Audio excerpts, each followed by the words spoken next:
ಈ ಬಾರಿಯ ಲೋಕಸಭಾ ಚುನಾವಣೆಯಲ್ಲಿ ಹೈ ವೋಲ್ಟೇಜ್ ಕದನ ಕಣಗಳಲ್ಲಿ ಒಂದು ಅದು ಬೆಂಗಳೂರು ಗ್ರಾಮಾಂತರ. ಒಂದ್ ಕಡೆ ಡಿ.ಕೆ. ಸುರೇಶ್, ಇನ್ನೊಂದ್ ಕಡೆ ಡಾಕ್ಟರ್ ಮಂಜುನಾಥ್. ತನ್ನ ತಮ್ಮನನ್ನ ಶತಾಯಗತಾಯ ಗೆಲ್ಲಿಸಲೇಬೇಕು ಅಂತ ಪಣ ತೊಟ್ಟಿರುವಂತಹ ಡಿ.ಕೆ. ಶಿವಕುಮಾರ್ ಒಂದ್ ಕಡೆ ಆಪರೇಷನ್ ನ ಮೊರೆ ಹೋಗಿದ್ದಾರೆ. ಮತ್ತೊಂದ್ ಕಡೆ ಡಿ.ಕೆ. ಸುರೇಶ್ ಕೂಡ ಒಕ್ಕಲಿಗ ಪ್ಲೇ ಕಾರ್ಡ್ ಅನ್ನ ಪ್ಲೇ ಮಾಡ್ತಾ ಇದ್ದಾರೆ. ಹಾಗಾದ್ರೆ ಈ ಒಕ್ಕಲಿಗ ಕಾರ್ಡ್ಗೆ ವಿರೋಧ ಪಕ್ಷದವರು ಯಾವ ರೀತಿಯಾಗಿ ತಿರುಗೇಟ್ ಕೊಡ್ತಾ ಇದ್ದಾರೆ, ಬಿಜೆಪಿ ಮತ್ತು ಜೆಡಿಎಸ್ ನಿಂದ ಯಾವ ರೀತಿಯಾಗಿ ತಂತ್ರವನ್ನ ರೂಪಿಸಲಾಗ್ತಾ ಇದೆ, ಬನ್ನಿ ನೋಡೋಣ. ಕುಮಾರಸ್ವಾಮಿ ಅವರು ನಿಮ್ಮನ್ನು ಬಿಟ್ಟು ಮಂಡಿಗೆ ಹೋಗಿದ್ದಾರೆ. ಆದರೆ ನೀವು ಅವನ್ನೆಲ್ಲ ನಂಬ್ಕೊಂಡು ಮುಂದಕ್ಕೆ ರಾಜಕಾರಣ ಮಾಡೋಕೆ ಆಗುದಿಲ್ಲ. ನೀವೆಲ್ಲ ಕಷ್ಟಪಟ್ಟು ಪಾರ್ಟಿನ ಉಳಿಸ್ಕೊಂಡಿದ್ದೀರಿ. ಈಗ ನೀವು ಅಲ್ಲಿದ್ದು ವೇಸ್ಟ್ ಮಾಡ್ಕೊಳ್ಕೋಬೇಡಿ. ನಾನಿದ್ದೀನಿ, ದಯವಿಟ್ಟು ಬನ್ನಿ, ಎಲ್ಲ ಜೊತೆಗೆ ಸೇರಿ ನಮ್ಮ ಬೆಂಗಳೂರು ಗ್ರಾಮಾಂತರ ಜಿಲ್ಲೆ ಒಂದು ಮಾದರಿ ಜಿಲ್ಲೆಯಾಗಿ ಮಾಡೋಣ. ಆಘಾತ, ದೋಸ್ತಿಗೆ ಡಿ.ಕೆ. ಬ್ರದರ್ಸ್ನಿಂದ ಮಹಾಘಾತ. ಕದನ ಕಣದಲ್ಲಿ ತಂತ್ರಗಳ ಆಟ ಶುರುವಾಗಿದೆ. ಪ್ರತಿತಂತ್ರಗಳ ದಾಳಗಳು ಉರುಳುತ್ತಿವೆ. ಶತಾಯಗತಾಯ ಬೆಂಗಳೂರು ಗ್ರಾಮಾಂತರದಲ್ಲಿ ಗೆಲುವಿನ ಬಾವುಟ ಹಾರಿಸಲೇಬೇಕು ಅಂತ ಪಣ ತೊಟ್ಟಿರೋ ಡಿಸಿಎಂ ಡಿ.ಕೆ. ಸುರೇಶ್ ಕೊರಳಿಗೆ ಈ ಬಾರಿಯೂ ವಿಜಯಮಾಲೆ ಹಾಕಲೇಬೇಕು ಅಂತ ಟೊಂಕ ಕಟ್ಟಿ ನಿಂತಿದ್ದಾರೆ. ಮೊನ್ನೆ ಒಕ್ಕಲಿಗ ಕಾರ್ಡ್ ಪ್ಲೇ ಮಾಡೋ ಮೂಲಕ ದಳಪತಿಗಳಿಗೆ ಶಾಕ್ ಕೊಟ್ಟಿದ್ದ ಡಿ.ಕೆ. ನೆನೆ ಮಿಡ್ ನೈಟ್ ಆಪರೇಷನ್ ಹಸ್ತದ ಮೂಲಕ ಮತ್ತೊಂದು ದಾಳ ಉರುಳಿಸಿದ್ದಾರೆ. ಕಾಂಗ್ರೆಸ್ ಸೇರಿದ ಚನ್ನಪಟ್ಟಣದ 300 ಜೆಡಿಎಸ್ ಮುಖಂಡರು ಮಿಡ್ ನೈಟ್ ಆಪರೇಷನ್, ದಳಪತಿಗಳನ್ನ ಸ್ವಾಗತಿಸಿದ ಡಿಸಿಎಂ.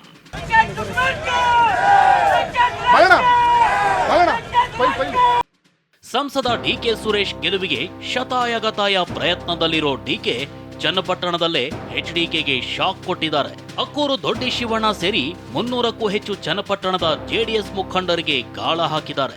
ಮಧ್ಯರಾತ್ರಿ 12 ಗಂಟೆಗೆ ಕೆಪಿಸಿಸಿ ಕಚೇರಿಯಲ್ಲಿ ಪಕ್ಷಕ್ಕೆ ಬರ ಮಾಡಿಕೊಂಡಿದ್ದಾರೆ. ಖುದ್ದು ಡಿ.ಕೆ. ಕಾಂಗ್ರೆಸ್ ಧ್ವಜ ನೀಡಿ ಜೆಡಿಎಸ್ ಮುಖಂಡರನ್ನ ಸ್ವಾಗತಿಸಿದ್ರು. ನಂತರ ಮಾತನಾಡಿದ ಡಿಸಿಎಂ ಡಿ.ಕೆ. ಇವರೆಲ್ಲರೂ ಪಕ್ಕಾ ಕುಮಾರಸ್ವಾಮಿ ಬೆಂಬಲಿಗರು. ಪ್ರತಿದಿನ ಸಾವಿರಾರು ಜನ ಕಾಂಗ್ರೆಸ್ ಸೇರ್ತಿದ್ದಾರೆ. ನಿಮಗೆ ಕುಮಾರಸ್ವಾಮಿ ನಂಬಿಕೊಂಡು ರಾಜಕೀಯ ಮಾಡೋದು ಕಷ್ಟ, ಕಾಂಗ್ರೆಸ್ಗೆ ಬನ್ನಿ ಅಂತ ಮತ್ತೆ ಆಹ್ವಾನ ಕೊಟ್ಟಿದ್ದಾರೆ. ಪ್ರತಿದಿನನೂ ಸಾವಿರಾರು ಜನ ಸೇರಿದ್ದಾರೆ. ಒಂದು 4-5 ಸಾವಿರ ಜನ ಈಗಾಗಲೇ ಚನ್ನಪಟ್ಟಣ ಒಂದರಲ್ಲೇ ನಮ್ಮ ಪಕ್ಷಕ್ಕೆ ಸೇರ್ಪಡೆ ಆಗಿದ್ದಾರೆ. ರಾಜರಾಜೇಶ್ವರಿ ನಗರದಲ್ಲಿ ಸೇರ್ಪಡೆ ಆಗಿದ್ದಾರೆ, ಆನೇಕಲ್ ಸೇರ್ಪಡೆ ಆಗಿದ್ದಾರೆ, ರಾಮನಗರದಲ್ಲಿ ಸೇರ್ಪಡೆ ಆಗಿದ್ದಾರೆ, ಎಲ್ಲ ಕಡೆ ಮಾಗಡಿಯಲ್ಲಿ ಸೇರ್ಪಡೆ ಆಗ್ತಾ ಇದ್ದಾರೆ, ಕುಣಗಲಲ್ಲಿ ಸೇರ್ಪಡೆ ಆಗ್ತಾ ಇದ್ದಾರೆ. ಸೊ ಎಲ್ಲರೂ ಕೂಡ ಈ ಸಂದರ್ಭದಲ್ಲಿ ನಾನು ಸ್ವಾಗತ ಮಾಡ್ತೇನೆ. ಈಗ ನೋಡಿ ನಿಮ್ಮನ್ನ ಬಿಟ್ಬಿಟ್ಟು ಈಗ ಇದಕ್ಕೆ ಕುಮಾರಸ್ವಾಮಿ ಅವರು ನಿಮ್ಮನ್ನ ಬಿಟ್ಟು ಮಂಡಿಗೆ ಹೋಗಿದ್ದಾರೆ. ಮಂಡ್ಯದಲ್ಲೂ ಗೆಲ್ಲೋದಿಲ್ಲ, ಅದು ಬೇರೆ ವಿಚಾರ. ಆದರೆ ನೀವು ಅವನ್ನೆಲ್ಲ ನಂಬ್ಕೊಂಡು ಮುಂದಕ್ಕೆ ರಾಜಕಾರಣ ಮಾಡೋಕೆ ಆಗೋದಿಲ್ಲ. ನೀವೆಲ್ಲ ಕಷ್ಟಪಟ್ಟು ಪಾರ್ಟಿನ ಉಳಿಸ್ಕೊಂಡಿದ್ದೀರಿ. ಈಗ ನೀವು ಅಲ್ಲಿದ್ದು ವೇಸ್ಟ್ ಮಾಡ್ಕೊಳ್ಕೋಬೇಡಿ. ನಾನಿದ್ದೀನಿ, ದಯವಿಟ್ಟು ಬನ್ನಿ, ಎಲ್ಲ ಜೊತೆಗೆ ಸೇರಿ ನಮ್ಮ ಬೆಂಗಳೂರು ಗ್ರಾಮಾಂತರ ಜಿಲ್ಲೆ ಒಂದು ಮಾದರಿ ಜಿಲ್ಲೆಯಾಗಿ ಮಾಡೋಣ. ಡಿ.ಕೆ. ಮಿಡ್ ನೈಟ್ ಆಪರೇಷನ್ಗೆ JDS counter attack. D K. Mid night ಆಪರೇಷನ್ಗೆ ಜೆಡಿಎಸ್ ಕೆಂಡಾಮಂಡಲವಾಗಿದೆ. ಇದೆಲ್ಲ ಗಿಮಿಕ್ ಅಂತ ಟ್ವೀಟ್ ಮಾಡಿದೆ.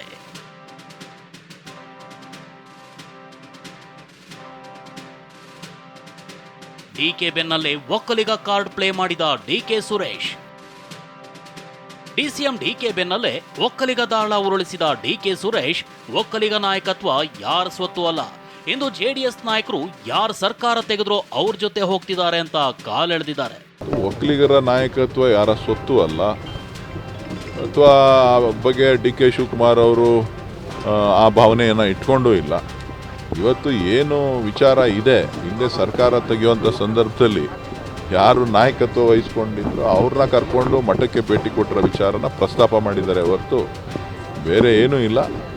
ಒಕ್ಕಲಿಗ ಸಮುದಾಯ ಸ್ವಾಭಿಮಾನಿಗಳು, ಯಾರನ್ನು ಯಾವ ಸಂದರ್ಭದಲ್ಲಿ ಏನು ಮಾಡಬೇಕು ಅಂತೇಳಿ ಅವರಿಗೆ ಗೊತ್ತಿದೆ. ಒಕ್ಕಲಿಗರ ಬಗ್ಗೆ ಮಾತನಾಡೋ ನೈತಿಕತೆ ಕಾಂಗ್ರೆಸ್ಗಿಲ್ಲ ಎಂದ ಅಶೋಕ್. ಒಕ್ಕಲಿಗ ನಾಯಕತ್ವ ಬೆಳೆಸಿದ್ದು ದೇವೇಗೌಡರು ಎಂದು ಪ್ರತಾಪ್ ಆಕ್ರೋಶ. ಕಾಂಗ್ರೆಸ್ ನಾಯಕರ ಒಕ್ಕಲಿಗ ಅಸ್ತ್ರಕ್ಕೆ ಬಿಜೆಪಿ ನಾಯಕರು ಕೌಂಟರ್ ಅಟ್ಯಾಕ್ ಮಾಡಿದ್ದಾರೆ. ವಿಪಕ್ಷ ನಾಯಕ ಅಶೋಕ್ ಮಾತನಾಡಿ, ಒಕ್ಕಲಿಗರ ಬಗ್ಗೆ ಮಾತನಾಡೋ ನೈತಿಕತೆ ಕಾಂಗ್ರೆಸ್ಗಿಲ್ಲ ಅಂತ ಹೇಳಿದ್ರೆ ಪ್ರತಾಪ್ ಸಿಂಹ ಒಕ್ಕಲಿಗ ನಾಯಕತ್ವ ಬೆಳೆಸಿದ್ದು ದೇವೇಗೌಡರು ಅಂತ ಗುಡುಗಿದ್ರು. ಸಮಾಜದ ಬಗ್ಗೆ ಮಾತಾಡುವಂಥ ನೈತಿಕತೆ ಈ ಕಾಂಗ್ರೆಸ್ ಅವರಿಗೆ ಇಲ್ಲ.